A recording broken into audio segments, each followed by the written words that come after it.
We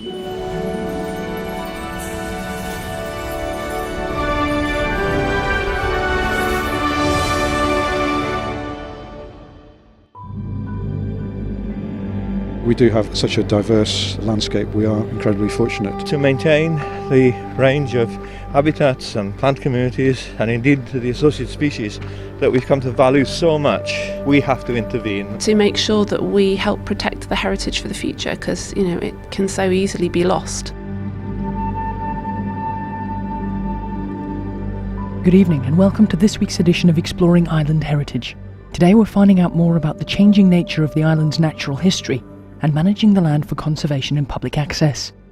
Laura McCoy is Curator of Natural History for Manx National Heritage. So firstly, just what is natural history? Well, I guess you can, if you think of David Attenborough, so he's out there, he's explaining to you about the animals and plants and fungi and how they interact with the world and with each other and why that's important. So what stands out for you in the Isle of Man in terms of its natural history? It's a special place in terms of, you don't think that it would be so different because it's so close to the UK and Ireland, but there are some quite striking differences in terms of obviously the mammal population. We have a lot fewer mammals here than they do in the UK, so no badgers, moles, foxes, that kind of thing, but that we also are very rich in things that they don't have. So for instance, you can just walk around, and if you want to go and see choughs within 10 miles of wherever you are, you'll find them, if not less, or right outside your front door.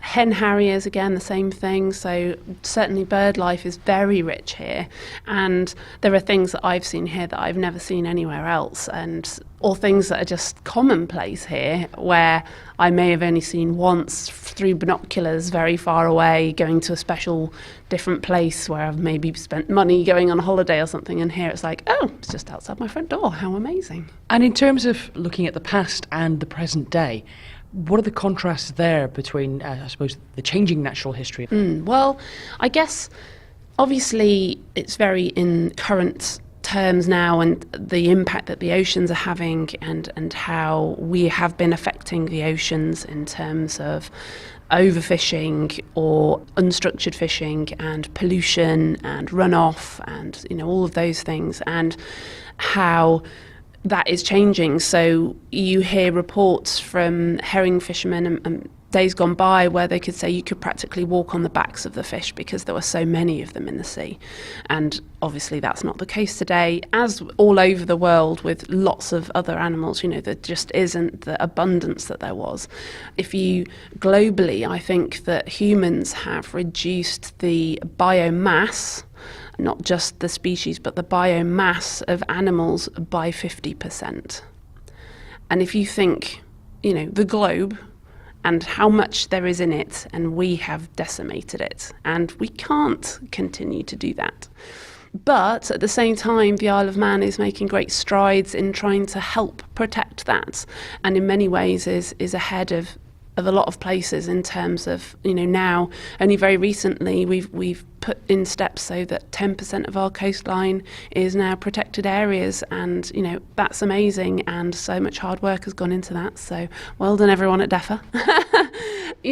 So we have to step up, become custodians, and not just see the earth as something to be used, but to live in and beside. Now, you mentioned the word custodians there. Now, Manx National Heritage is the custodian of a lot of sites and a lot of land which is effectively, I suppose, not conservation land as such, but certainly areas which are not developed. I mean, what does that cover here? Well, we have a lot of sites that are all over the island and represent lots of different habitats, and we recognise the fact that they are protected, and we do manage them to make sure that they remain as useful for people and the environment as possible, and that they don't degrade to a point where we can no longer appreciate them.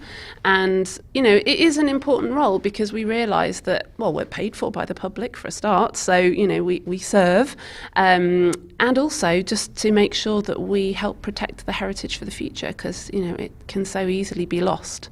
So we're in a very privileged position. Curator of Natural History Laura McCoy, and we'll hear more from Laura a little later in the programme. But just what areas does that land cover?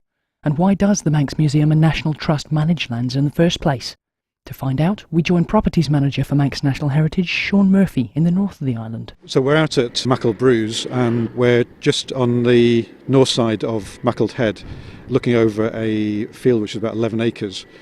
With the kind help of DEFA and their gorse munching machine, we're clearing quite a substantial area of gorse, because this field has potential to be grazed and really add to the diversity and interest in this particular part of the Maughold Brooghs. Now, it's an interesting concept. We know the Manx Museum and National Trust, as it is now, looks after ancient monuments, and it has museums and it puts on events. But why does it hold land? How did that come into being? Well, we have to go back quite a long time. It really dates back to 1937, when F.J. Dickens, who was a distant relative of Charles Dickens, he recognised that the Calf was potentially under threat from a possible leisure or tourism development, and he acquired the Calf of Man. And at that stage, the museum wasn't a body that had powers to hold land, and so there wasn't really a body that had the particular interest in relation to the preservation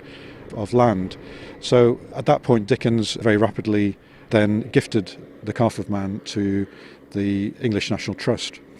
So for the next number of years, the English National Trust then managed the Calf of Man. But it did make the museum trustees realise that there was a role in the Isle of Man for a body that had its interest in protecting and preserving land. And so pretty much really with Deemster Sir Percy Cowley as a driving force, by 1951 an act went through Tynwald which created the Manx Museum and National Trust. So that was the successor body or reconstituted body of the Manx Museum and Ancient Monuments Trustees. So that body having been set up, the English National Trust then very soon after granted a lease of the Calf of Man to the Manx Museum and National Trust. And also at that time there were various other landholdings, particularly around Spanish Head, that had been bought by, one particular area of land had been bought by Sir Mark Collett, and he or other trustees then gifted that land to the Manx Museum National Trust. So that really became the core holding of the newly created Manx Museum National Trust at that point. And that sort of portfolio of land has expanded over the years. I mean, what does it cover now? Because it's quite diverse and it's all over the island, really. It is, yeah. We have got a right old mixture of different holdings, some small, some larger. So in total area now, the trust holdings are around about 2,500 acres. But they are very varied, from the coastal areas such as the one we're in now, Maughold Brooghs, and just to the north of here we've got Gobnerona, and then you have areas such as Craignish, obviously with a fairly substantial landholding there, which is farmed in hand, and we have other areas, Erie Cushlin and other coastal stretches at Niarble, Selby Valley. So, quite a varied mixture of landholdings. What criteria are used to decide whether a piece of land is worth taking into the collection, if you like? Well, the main acquisition of land by the Trust, I think, has been between the 1950s through to the late 90s, and the Trust these days is probably a little bit more selective about which landholdings it will take on. So we won't necessarily take on an area of land because it's offered to us. So we will, the trustees would want to consider what is the conservation interest of the land, or are there public access interest in that particular piece of land. Access is an interesting point, because people do in the Isle of Man have not free access, but they have a lot more access than you might see in other places. Yes, well, it was really brought home to me on a recent visit to the States, where I visited Long Island, and Long Island by its very nature has got an extensive coastline, but the thing that amazed me was that how inaccessible most parts of that coastline are, because a lot of it is held in private ownership, so it's actually very difficult for Joe Public to get access to much of it. So that was quite an eye-opener for me, and so coming back to Ireland and kind of recognising how fortunate we are that our past trustees had the foresight to be able to acquire these very valuable stretches of coastal heathland and coastal footpaths. Properties Manager for Manx National Heritage Shaun Murphy. So just how can land be managed without interfering too much? To find out, we meet Mike Alexander, a visiting specialist in management planning for nature conservation. During a recent trip to the Isle of Man, Mike visited the Calf of Man, somewhere he spent a year as a warden as a teenager 51 years ago. I suggested to him that the concept of land management must be an interesting conundrum. Yes, it is, isn't it? It sounds a bit of a contradiction, and indeed in some cases it is. But if you think of the countryside, particularly Calf of Man, or where I come from, Wales, then we have to recognise that we're not looking at a natural landscape. We might like to think that we are. We're looking at a cultural landscape, but a landscape that has been produced as an incidental byproduct of generation after generation of people striving to make a living on the land. And so we have, if you like, a long-term association between people and nature and places. And you can't suddenly walk away from that, because nature will try and do something quite different, for the natural state, if you like, in a place like this. If I guess you'd come to the Isle of Man when there were Neolithic people here, probability is an awful lot of it would have been awkward. But people cleared that, and the heathland is perhaps the best example on the Calf and on the main island. That has to be managed. It can't exist without human intervention, and by intervention we mean the reasonably careful grazing of the land with sheep and other animals. This is going back to agricultural practices that would have, I suppose, not naturally occurred, but people would have done without thinking about what they were doing to the land. Yes, as I say, incidental. They didn't go out in the morning and say, I'm going to make some biodiversity today. They went out and said, I'm going to grow some food, or I'm going to make a living, or I'm going to rebuild that wall that's fallen down. But as I say, they created something that we, much later generations, have come to value so highly. The landscape elements and the relic biodiversity elements. We like them. So in order to maintain them, we have to some extent replicate what people did in the past. There are other ways of approaching nature conservation. We could simply say we'll allow nature a freer hand. So to do that, we've got an awful lot of work to do in between abandoning and expecting nature to take over. In a sense, nature's position is certainly compromised because of what we've done. So generally, yes, it sounds odd, but to maintain the range of habitats and plant communities, and indeed the associated species that we've come to value so much, we have to intervene, and that intervention is always called management, and hence management planning. Planning would imply you've got a programme of actions to carry out, I suppose. Yes, absolutely, but the key to planning is not so much the actions that we take, it's the decisions that we make. It's about having clarity of what we're trying to achieve, whatever type of habitat, whatever type of community, and then we take a step from that vision of what we want to what we need to do in order to maintain it. And so if we look at an area like this, the Calf, I would say something quite simple. I think it's very important that we maintain at least the existing cover of maritime heath on this island. And then I think about how am I going to do it? Well, it's quite simple. I have options of burning or grazing or cutting. Burning doesn't work, particularly with this bracken, because bracken will invade. But appropriate grazing is the answer, and that's precisely what the Manx Museum are doing. So there's a logic, in a sense. Once we understand what we want, we understand what the influences are on that community, then the next step to deciding what we need to do is pretty logical and straightforward. But there are those that would argue that nature should be left to its own devices. I mean, you've explained that can be dangerous in itself. Yeah, there's a very strong argument in Britain, indeed in Europe, the rewilding. I have some problems with it because going backwards doesn't make a great deal of sense. We've only got to think about Darwin and evolution, and that things change, and that things must change. I would say that the change is an inevitable product of life. So things will change, and they should change. So if we're going to look forward to perhaps a wilder Britain or a wilder Isle of Man, then it will be something that's different to anything that's ever happened in the past. So perhaps the healthier thing to say is not rewilding, but enabling, as far as we can, whenever we can, nature to take the lead, nature to determine what it is we want. One thing about that, of course, is that if you're stepping back a little bit, nature is more likely to deliver something more cheaply than we can, and she will deliver something which is naturally more diverse than we can. Can you interfere too much? If there needs to be an Yes, element of interference, can you go too far? Yes, of course you can. And I think the history of conservation is littered with precisely people going too far.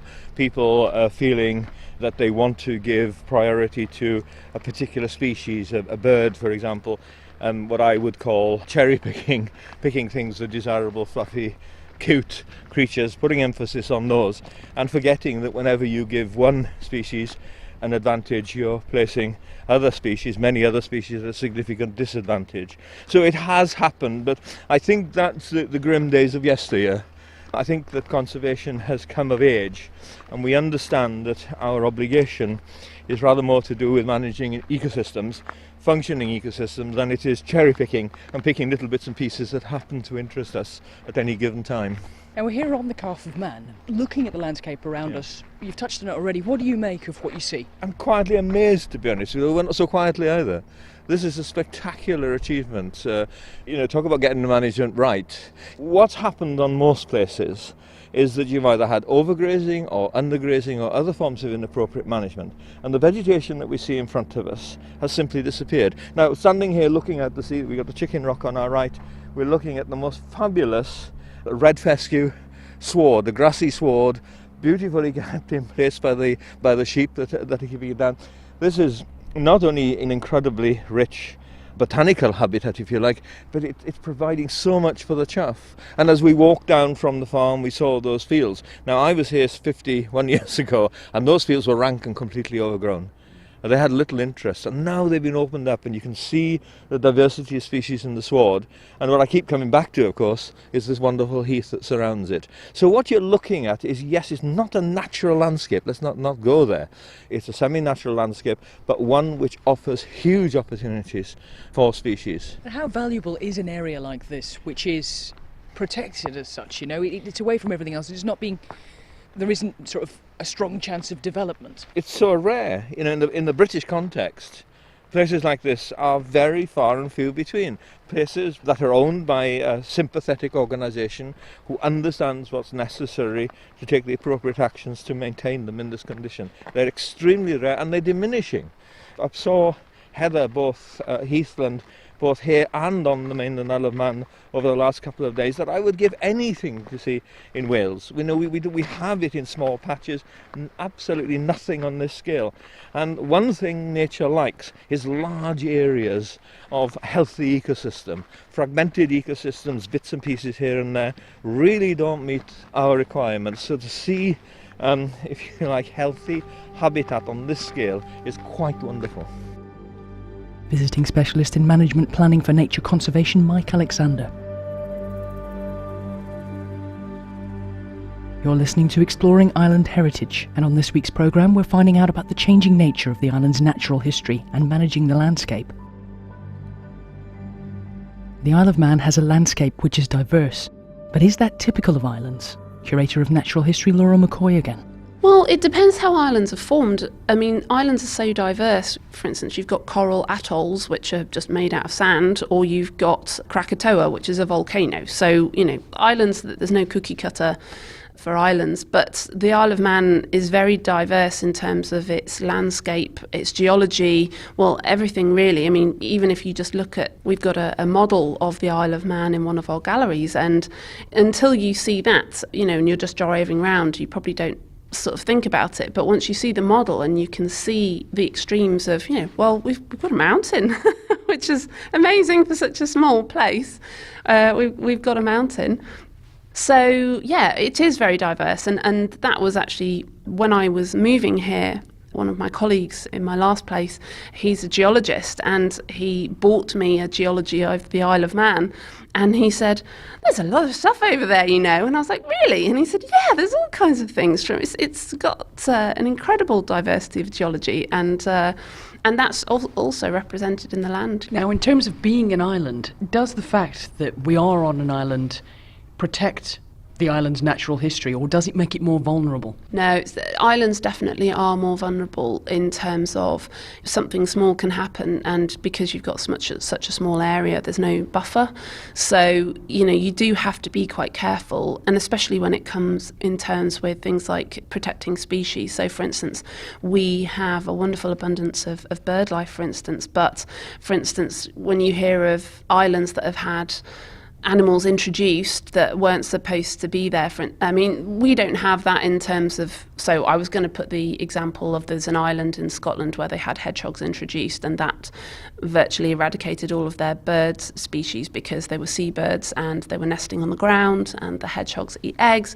Those hedgehogs had never been there before, and so they just went in and ate all the eggs. We have hedgehogs here, and our seabirds are on cliff edges and things, so that and they're fine. They don't impact each other as much. But we could so easily get something very similar, something coming in that we're not used to having in terms of environmentally, and that will just come in and devastate. So you have to be very careful. For instance, our bees, how amazing that our honeybees don't have varroa.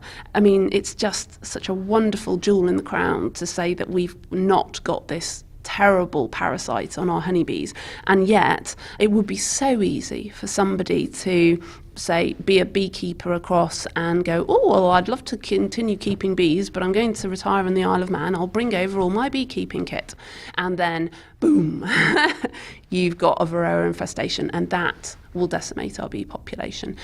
Right now we export them, and they're known for being really pest-free, and we would lose that totally. And so, yeah, it does make you more vulnerable. So you do have to really be careful. Curator of Natural History for Manx National Heritage, Laura McCoy. So what steps does M&H take when managing the land and its ownership?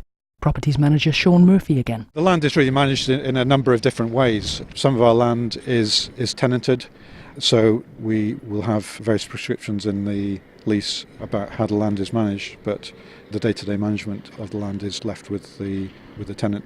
We have other areas of land that we graze with our own Lockton flock. We have the Lockton flock on the Calf of Man. We also have Locktons at Craignish. They also graze at the Grove and at the Dune. So these various flocks obviously help. They are very vital really for the proper management of those particular land holdings. Going back to Craignish, our land there is farmed in hand, and we have a farm manager who looks after those particular land holdings. The land there is farmed. It's a mixed farm with both arable and livestock. And how much of the work you do is to do with conservation itself? Is it all based on conservation? It's really a mixture of conservation, but also providing opportunities for the public to have access. For example, at the Curraghs, we own about 100 acres of the land which is at the back of the Curraghs Wildlife Park. That has quite extensive areas of boardwalk, so these areas have to be maintained, paths have to be cut back. And beyond that, we have obviously our monument sites as well, which there is a requirement for those to be maintained, for grass to be cut and so on. And in terms of access, if you look at somewhere like the Calf of Man, it must be tempting to say, right, well, we're looking after it. You've got the grazing on there, and that's helping with the chough population. It must be tempting to say, right, we're not going to let anybody on it, because we have this sort of safe haven for wildlife and conservation.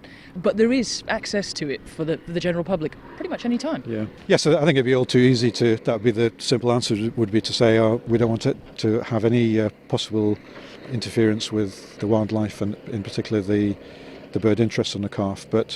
And in fact, looking back in time, I believe that perhaps during the certain periods of the National Trust's ownership of the calf, that visitors perhaps were slightly less welcome than they are now. But the calf works, I think calf works well. The public are able to gain access to it during the bird nesting season. That they are required to keep to the established footpaths, so there's no risk of bird nesting areas being interfered with. So I think we're also fortunate on the calf that weather plays a factor. So unlike perhaps some of the other more accessible islands around the UK, that they come under considerable visitor pressure. At the moment, the number of visitors to the calf is at a fairly acceptable equilibrium, and we're quite happy with that. Now, the majority of the sites are accessible to people, people are allowed to go there, but some of them are tucked away, and a lot of people in the Isle of Man might not know where they are or that they exist. That's right, and the signage on many of our sites is somewhat dated, I think it would be fair to say. We have quite old Manx Museum and National Trust signs, some of which would probably date back to the 1960s, 1970s. This is something that we do appreciate, that we need to kind of perhaps increase the profile of our presence on some of our sites and make people that actually appreciate that they are on a Manx Museum and National Trust site. So we are going through a process at the moment of trying to prioritise our sites, and the output of that will be, provided we can get some money for it, will be to improve some of our signage and also provide appropriate interpretation for some of the sites. How do you do that without putting up massive signs that say, this is here and this is what it is? How do you do it without being intrusive? I think you just have to look at each site on its merits and decide if interpretation is appropriate for that site. Also, in the digital age that we live in, there are plenty of opportunities really to provide better information on websites, so that people are, before they visit a site, if they're making a dedicated visit to a site, that they have perhaps read about that site before they go. So rather than reading screeds of text on a interpretation panel somewhere, then maybe they'll have obtained that information elsewhere. The Isle of Man really does have a beautiful landscape, doesn't it? It does, yeah. I mean, we do. I think that there's all too much of a tendency for us to take it for granted, but we do have such a diverse landscape. We are incredibly fortunate, and it is our responsibility, certainly in the trust, to try and look after the bits of land that we have as best as we can.